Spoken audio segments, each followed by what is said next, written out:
नमस्कार students, NSQF level 2 transmission system का part 6 देख रहे हैं।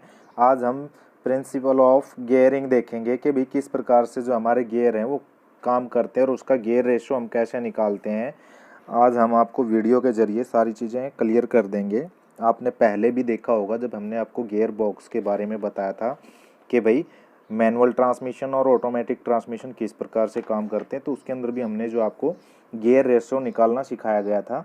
और अब हम आज फिर एक बार उस चीज़ को दोबारा से रिपीट करने जा रहे हैं। हम एक आपको वीडियो के माध्यम से कि किस प्रकार से गियर रेशो निकाला जाता है, किस प्रकार से हम उसका अनुपात निकालेंगे, ड्रिवन कौन सा होता है, ड्राइव कौन सा होता है। चलिए आइए देखते हैं, वीडियो के माध्यम से आपको क्लियर हो जाएंगे सभी चीज़ें। दो गियर अरेंजमेंट का गियर रेशियो निकाल सकते हैं। मैं आपको यह भी बताऊंगा कि कैसे हम लोग तीन गियर अरेंजमेंट का गियर रेशियो निकाल सकते हैं। और आज की इस वीडियो को पूरा देखने के बाद आप ये भी सीख जाओगे कि जब एक गियर का स्पीड आपको मालूम हो तो कैसे आप दूसरे गियर का भी स्पीड निकाल सकते हो। तो फ्रेंड्स, वीडियो को एंड तक जरूर देखें। वीडियो अगर अच्छा लगे तो इसे लाइक और शेयर जरूर कर दे, और अगर आप मेरे चैनल पर नए हो तो चैनल को सब्सक्राइब भी जरूर कर ले। चलिए वीडियो को शुरू करते हैं।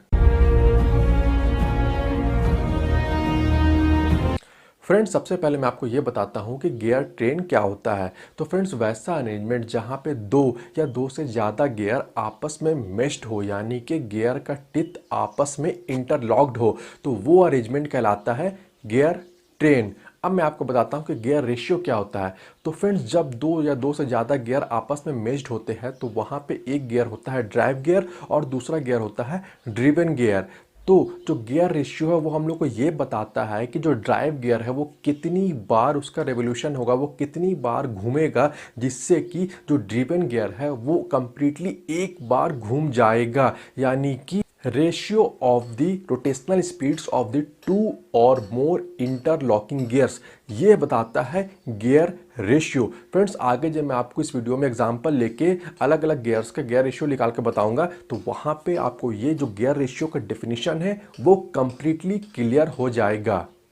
फ्रेंड्स, आइए मैं आपको अब दो गियर अरेंजमेंट का गियर रेशियो निकाल के बताता हूं। जैसा कि आप इमेज में देख रहे हो कि यहाँ पे दो गियर है आपस में इंटरलॉक्ड है, जिसमें से एक गियर है ड्राइव गियर और दूसरा है ड्रिवन गियर। फ्रेंड्स, मैं आपको बता दूं कि जो ड्राइव गियर होता है वो जनरली इंजन या फिर मोटर के शाफ्ट के साथ कनेक्टेड होता है, और जो ड्रिवन गियर है वो लोड के शाफ्ट के साथ कनेक्टेड होता है। अब गियर रेशियो निकालने के लिए हम लोगों को दोनों गियर का टिथ, यानी कि कितने टिथ कौन से गियर में है, वो मालूम होना चाहिए। अब टिथ को आप मैनुअली काउंट करके भी निकाल सकते हो, या बहुत बार यहाँ पे मेंशन भी किया होता है कि कौन से गियर पे कितना टिथ दिया गया है। तो चलिए हम लोग मान लेते हैं कि जो हमारा अरेंजमेंट है वहाँ पे जो ड्राइव गियर है वहाँ पे 20 टीथ है, 20 टीथ है, और जो ड्रिवन गियर है वहाँ पे 30 टीथ है। अब हम लोग निकालेंगे सिंपल गियर रेशियो। तो गियर रेशियो निकालने के लिए हम लोग को करना है कि जो ड्रिवन गियर का टीथ है उससे जो ड्राइव गियर का टीथ है उससे डिवाइड करना है। यानी कि हमारे क्वेश्चन में क्या होगा कि 30 डिवाइडेड बाय 20, जो कि निकल के आएगा 1.5। तो इस अरेंजमेंट का जो गियर रेशियो होगा 1.5। अब मैं आपको बता दूं कि जो 1.5 है वो हमें ये बता रहा है कि जो हमारा ड्राइविंग गियर है जब वो 1.5 बार घूमेगा, यानी कि जब वो 1.5 बार कंप्लीटली घूम जाएगा, तब जाके जो ड्रिवन गियर है वो एक बार उसका कंप्लीटली एक बार रेवोल्यूशन होगा। जैसा कि मैंने आपको डेफिनेशन ही बताया था गियर रेशियो का, तो सिंपल इससे हम लोगों को ये मालूम चल जाता है।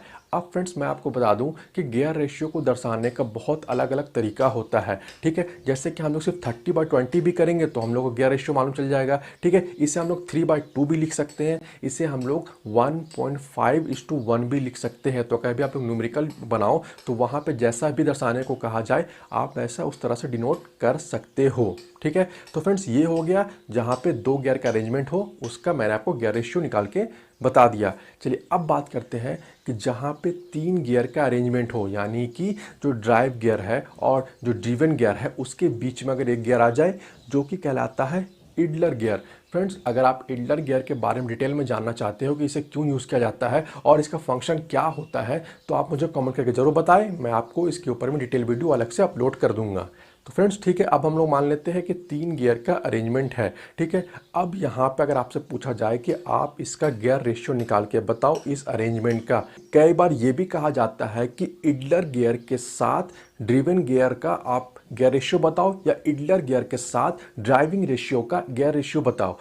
फ्रेंड्स जब आप लोगों को इस तरह के सेटअप का कंप्लीट सेटअप का गियर रेशियो निकालने के लिए कहा जाए तो आप बस पुराने वाली फॉर्मूले को यूज़ करना। आपको क्या करना है कि जो हमारा नंबर ऑफ टीथ है ड्रिवन गियर पे, जैसे कि हम लोग मान लेते हैं कि यहाँ पे 30 टीथ है, तो उसे हम लोग डिवाइड करेंगे number of teeth of driving gear. जैसे कि हम लोग मान लेते हैं कि यहाँ पे 7 टीथ है, जिससे हम लोगों को गियर रेशियो निकल जाएगा 4.3। यानी कि इस अरेंजमेंट में जब हमारा ड्राइविंग गियर जो है वो 4.3 बार घूमेगा, तब हमारा जो ड्रिवन गियर है वो कंप्लीटली एक बार घूम जाएगा। ओके, लेकिन यहाँ पे आपको ये भी पूछा जा सकता है कि इडलर गियर के साथ ड्राइविंग गियर और ड्रिवन गियर का गियर रेशियो बताओ। तो सेम हम लोग उसी फॉर्मूला को यूज़ करेंगे। हम लोग मान लेते हैं कि जो इडलर गियर है उसका जो गियर रेशियो जो उस पर नंबर ऑफ टीथ है वो है 20। तो जब हम लोग ड्रिवन गियर के साथ उसका गियर रेशियो निकालेंगे तो वो निकल के आएगा 30/20 यानी कि 1.5।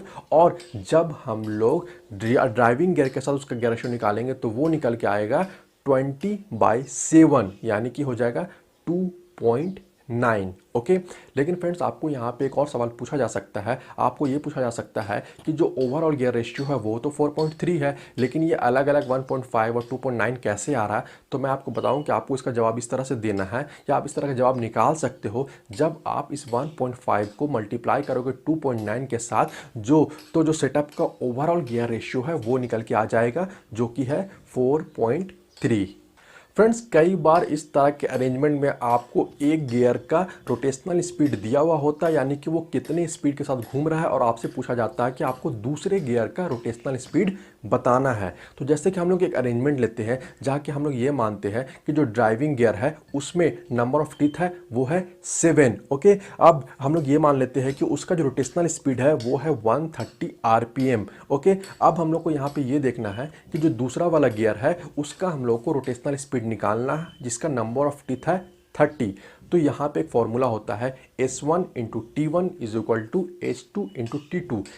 S1 है रोटेशनल स्पीड ड्राइव गियर का, T1 है number of teeth drive gear का, S2 है रोटेशनल स्पीड जो कि हम लोग को निकालना भी है ड्रिवन गियर का, और T2 है number of teeth of driven gear. तो फ्रेंड्स जब हम लोग इस इक्वेशन में सारा ही डेटा को फुल करेंगे तो हम लोगों को जो S2 है यानी कि जो ड्रिवन गियर है उसका रोटेशनल स्पीड निकल के आ जाएगा, जो कि है 30.33 RPM। तो फ्रेंड्स सिंपली है, बस आप इस फॉर्मूला में पुट करके दूसरे गियर का रोटेशनल स्पीड को निकाल सकते हो।